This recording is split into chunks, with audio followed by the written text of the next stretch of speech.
को देख रही होती है और सिमरन बोलती है लड़का बहुत ही अच्छा और बहुत ही हैंडसम है दी, और बहुत ही खुश हो जाती है। वहीं पर सारे लोग खड़े हुए होते हैं और लड़के के घर वाले रिम्मी और लड़के को अकेले में बात करने के लिए भेजने के लिए उसके पापा से कहते हैं कि इन दोनों को लाइफ आपस में बितानी है तो इनको मौका देना चाहिए आपस में बात करने का, एक दूसरे को समझने का, इसलिए इन दोनों को थोड़े समय के लिए अकेला छोड़ दीजिए। और सिमरन की मम्मी को कोई एतराज नहीं होता। वहीं पर दिखाया जाता है सिमरन की मम्मी तो खुश हो जाती है। उसी तरह दिखाया जाता है रोमा भी बहुत खुश होती है इस रिश्ते से, क्योंकि ये रिश्ता वही रही होती है। वहीं पर लड़के की मां दिखाई जाती है जो कि बोलती है लड़का लड़की को आपस में अकेले में बात कुछ करने दीजिए और ताकि वो अच्छी तरह से एक दूसरे को समझ जाएं। मां कहती है हाँ आंटी जी आपने बिल्कुल ठीक कहा, और वो रेडी हो जाते हैं। वहीं पर दिखाया जाता है रोमा के घर वाले दिखाए जाते हैं और लड़के वाले कह रहे होते हैं इन दोनों को अच्छी तरह से बात कर लेंगे तो एक दूसरे को समझ पाएंगे अच्छी तरह से। वहीं पर रोमा की मम्मी को दिखाया जाता है और रोमा अपनी मम्मी से बात कर रही होती है और मुस्कुरा रही होती है। वहीं लड़के वाले के पापा बोलते हैं ये तो भाई साहब अनुशासन तो एक अलग चीज़ है, पर लड़का लड़की आपस में बात करें तो ये बहुत ही अच्छी बात होता है। वहीं पर रिमी सुनकर बहुत ही खुश हो जाती है और वहीं पर लड़के के पापा जब दबाव देते हैं दोनों आपस में मिलेंगे जुलेंगे तो दोनों की बहन खुल जाएगी और दोनों एक दूसरे को समझ पाएंगे, तभी इसके ऊपर राजी हो जाते हैं रिश्ते के लिए। और वहीं पर दिखाया जाता है रिमी की मम्मी और रोमा को दिखाया जाता है वहीं पर सीन होता है जहाँ पर रिमी को दिखाया जाता है जो कि बहुत ही खुश होती है अकेले में मिलने के लिए बोलते हैं तो क्योंकि अकेले में ही इस लड़की को जान सकती थी और उसे भगाना कैसे है ये तरकीब लगा सकती थी। उसने ठान लिया था इस लड़की को उसे कैसे भगाना है, उसने सोच लिया था ये अकेले मिलने आएगा इसे तो तब बताऊंगी और इसे भगा दूंगी झट से यहाँ से। और सभी लोग तैयार हो जाते हैं उन्हें अकेले में बात करवाने के लिए और उसके पापा भी तैयार हो जाते हैं। रिमी के पापा बोलते हैं जाओ सिमर इन दोनों की चाय छत पे ही रखी आओ, वहीं पर इन दोनों को मिलवा देना तुम आ जाना। और फिर वहीं पर सिमर उन दोनों को रिमी और उस लड़के को वहाँ पर ले जाती है और वहीं पर रिमी बहुत खुश हो जाती है। वहीं पर दिखाया जाता है पूरी फैमिली इस रिश्ते के लिए बहुत ही खुश होती है। वहीं पर सिमर को दिखाया जाता है और वो सोच रही होती है दीदी कहीं ऐसी प्लानिंग ना करते उस लड़के को परेशान करके भगा दे, और तभी वहाँ पर ऊपर आ जाते हैं वो लोग और आपस में बातें करने लग जाते हैं। और वहीं पर रिमी बोलती है सुरेंद्र जी आप बहुत ही अच्छे हैं और अपनी बातों में फुसलाने लगती है उसे। सिमर सोच में पड़ी रहती है कहीं दीदी इस रिश्ते के लिए मना कर दे और इस लड़के को भी ना भगा दे, इसलिए सिमरन उसके पीछे पड़ी रहती है और आसपास इधर घूमती रहती है। वहीं पर सिमर बोलती है पापा ने कहा है कि मैं आपके इर्द ही रहूँ, जब भी रिमी होती है कि तुम्हें मेरे पास रहने की कोई जरूरत ना है, आप नीचे जाओ मुझे तुम्हारी जरूरत नहीं है, मैं थोड़ी अकेले मुझे सुरेंद्र जी से बात करना चाहती हूँ। और बोलती सुरेंद्र जी ठीक कहा ना मैंने। और वहीं पर सिमर बोलती है दीदी ऐसा मत करो और इस लड़की को भगाना मत, बिल्कुल नहीं, पापा बहुत ही गुस्सा हो जाएंगे। और रिमी बोलती है सिमर से तू देखती जा मैं इसके साथ क्या करती हूँ और तू झट से इसकी जो सच्चाई है ये खुद ही बोलने लगेगा, ऐसी हरकत करूँगी इसके सामने वो समझ जाएगा। और वहीं पर रिमी उसको बिठाती है और बोलती है आप ठीक हो, और बोलती है यहाँ का वेदर बहुत ही अच्छा लगता है, आपको तो पता ही है यहाँ ताजमहल कितना अच्छा लगता है, बहुत ही खूबसूरत जगह है। वहीं पर सिमर इन दोनों को छुप छुप के देख रही होती है कहीं रिमी कोई उल्टी हरकत ना कर दे और लड़के को भगा ना दे, उनकी बातों को सुन रही होती है। वहीं पर सिमर उसकी पोरबटी करवाने की कोशिश करती है, रिमी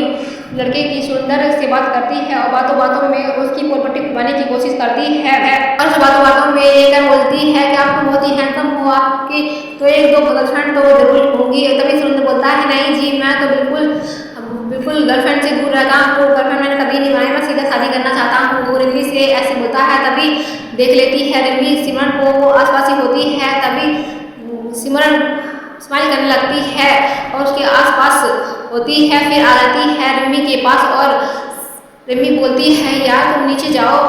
तो सही मुझे थोड़ा काम करना है। और फिर बोलती है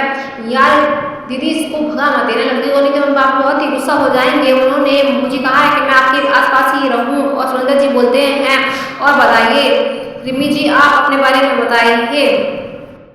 रिमी कहती है सुरेंद्र जी मैं तो अपने बारे में आपको बता ही दूंगी, पहले आप ही स्टार्टिंग कर ली जाए, आपके बारे में जान लिया जाए, आपको समझ लिया जाए। और वहीं पर सुरेंद्र स्टार्ट हो जाता है और दोस्त बना लेती है और बातों बातों में फुसला कर उसे उसकी सच्चाई उगलवाने लगती है और कहने लगती है देखो मैं किस चुटकियों में मैं इस लड़के की सच्चाई बुलवाती हूँ। तभी बोलती है सिमरन आपकी 1-2 गर्लफ्रेंड तो अवश्य होंगी, वो उधर नहीं थी। और फिर बातों बातों में बता देता है नहीं मेरी जी गर्लफ्रेंड भी है। और सिमरन ये सुन के हैरान हो जाती है और बोलती है मैं 1-2 मैं लहसुन प्याज की सब्जी भी खा लेता हूँ और चिकन वगैरह भी खा लेता हूँ और ओकेजन पे ड्रिंक भी कर लेता हूँ। जबकि उसके घर वालों ने मना किया था, हमारा लड़का ना लहसुन प्याज खाता है, ना मीट वगैरह खाता है, ना ही कुछ ऐसी ड्रिंक करता है। बहुत ही सीधे सिंपल लड़का है, ना ही स्मोकिंग करता है जो कि वो करता था। और वहीं पर सारी प्रॉपर्टी लड़के की खुल जाती है और सिमरन ये सब देख रही होती है और सोच रही होती है दीदी तो इस लड़के की सारी प्रॉपर्टी खुलवा के ही मानेंगी। वहीं पर वो अचार की बर्नी गिरा देती है और बर्नी टूट जाती है। वहीं पर रिमी देख रही होती है कि सिमरन वहीं पर है और उसने बर्नी गिरा दी है और बहुत परेशान हो जाती है। और सिमरन बोलती है ये लड़की नहीं मानेगी और वो बोलती है मैं सुरेंद्र जी मैं भी आती हूँ और मैं थोड़ी सिमरन से बात कर लूँ। और वो सिमरन के पास आती है और रिमी बोलती है सिमरन यार तुम क्या कर रही हो और मुझे बात करने दो ना। और सिमरन बोलती है दीदी क्या कर रही हो, आप इस लड़की को भगा के मानोगी, इसकी प्रॉपर्टी खुलवा के ही मानोगी क्या। और रिमी बोलती है हाँ इस लड़के की प्रॉपर्टी तो खुल के रहेगी और तुम्हें दिखा के रहूंगी इस लड़के की कितनी गर्लफ्रेंड है और एक किस टाइप का लड़का है और इसकी सारी प्रॉपर्टी मैं तुम्हारे सामने इस लड़के की खुलवा के रहूंगी और तुम भी हैरान हो जाओगी। जो इतना सीधा साधा दिखता है वो इतना सीधा साधा है नहीं और इस लड़के की सारी प्रॉपर्टी तुम्हारे सामने होगी। वहीं पर सिमरन सुरेंद्र के पास आ जाती है और वहीं पर सिमरन उसे छुप के देख रही होती है कहानी में क्या ट्विस्ट आएगा। और वो सुरेंद्र अपने बारे में सिमरन को सब कुछ बता देता है, एक एक करके सारी प्रॉपर्टी खोल देता है अपने बारे में, वो कैसा लड़का है। और वो कहता है मेरे दोस्त का एक होटल भी है जहाँ पर हम जाके स्वागत मनाएंगे शादी के बाद। तभी मम्मी कहती है आपके बारे में जो भी सच्चाई है आप बताई दो, अब हम फ्रेंड बन चुके हैं, आप छुपाने से क्या फ़ायदा, हम लोग फ्रेंड हैं, आपस में एक दूसरे की बातों को शेयर जरूर कर सकते हैं। और वही सिमरन देख रही होती है दीदी तो इस लड़की को जरूर भगा के छोड़ेंगी, वो इस लड़के के पीछे छुड़वा के छोड़ेंगी। और ये लड़का एकदम बुद्धू है जो अपने बारे में सबको दीदी को बताया जा रहा है, सारी प्रॉपर्टी दिए जा रहा है, पता नहीं किस टाइप का सीधा भोला सा लड़का है जो दीदी के झांसे में आ गया और सारी प्रॉपर्टी खोल के रख रहा है अपनी और दीदी से चुटकियों में भगा देंगी ये सोच रही होती है। वहीं पर भी सोच रही होती है ये तो बहुत ही चुप रुस्तम लड़का है जो कि इतना सीधा साधा बनने का ड्रामा करता है और अंदर से इतना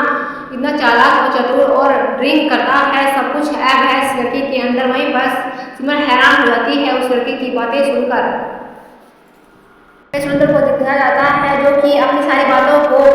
रिमी के साथ सारी बातों को शेयर कर लेता है। वहीं पर सिमरन को दिखाया जाता है जो कि परेशान होती है अब क्या होगा इस लड़के का, दीदी से रिजेक्ट कर देंगी या भगा देंगी समझ में नहीं आता। और वो प्रार्थना करने लगती है दीदी का ये रिश्ता हो जाए, ये लड़का अच्छा निकले, कोई खराबी ना निकले इस रिश्ते में। वहीं पर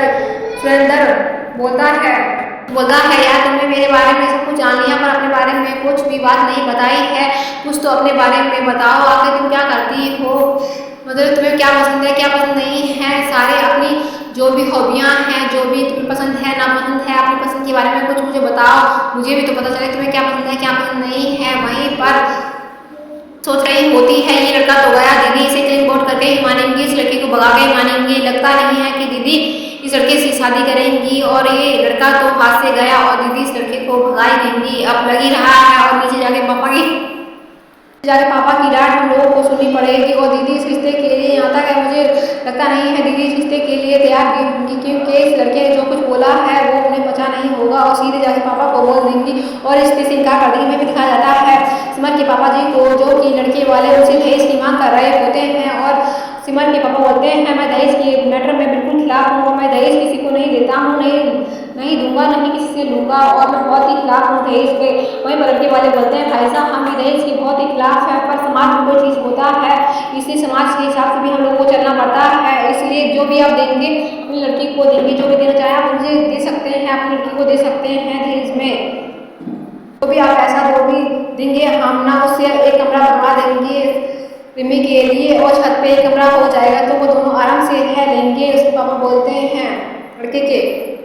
पर लड़के वालों की बात सुनकर बहुत ही परेशान हो जाते हैं उनके घर वाले और सोचने लगते हैं ये तो बड़े लालची जाते हैं, मन वहीं पर दिखाई जाती है रोमा और सोच पड़ जाती है ये लड़के वाले दहेज मांग रहे हैं जो कि पापा बहुत ही सख्त खिलाफ है दहेज के। लड़के वाले बोलते हैं दहेज तो भाई साहब आम ही बात है और आप जो देना चाहें तो अपनी लड़की को दे दीजिए, हमें कुछ नहीं चाहिए। वहीं पर दिखाई जाती है सुरेंद्र और रिमी की बात आपस में बातें चल रही होती हैं, बहुत ही और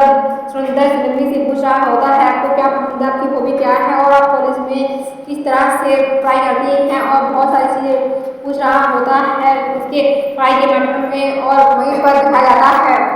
तो ये बातों रिम्मी का हाथ पकड़ लेता है, जिस पर रिम्मी बहुत ही गुस्सा हो जाती है और उसे चमाट मार देती है, एक थप्पड़ मार देती है। वहीं पर सिमरन हैरान हो जाती है अपनी दीदी को देखकर कि उसने तो आज लगा दिया, दीदी ने किसी को थप्पड़ बहुत ही तेज का मारती है। वहीं पर सुंदर नाराज हो जाता है और वहीं पर रिम्मी बोलती है मैं तुम जैसे सुंदर से शादी करूंगी जिसकी गर्लफ्रेंड है और स्मोकिंग करता है, मीट वगैरह खाता है और लहसुन का प्रयोग करता है, मैं उससे बात की मना कर की बात है, मैं तो जैसे लड़के से कभी शादी नहीं करूंगी। वहीं पर सुंदर गुस्से में आ जाता है और रिम्मा बोलती है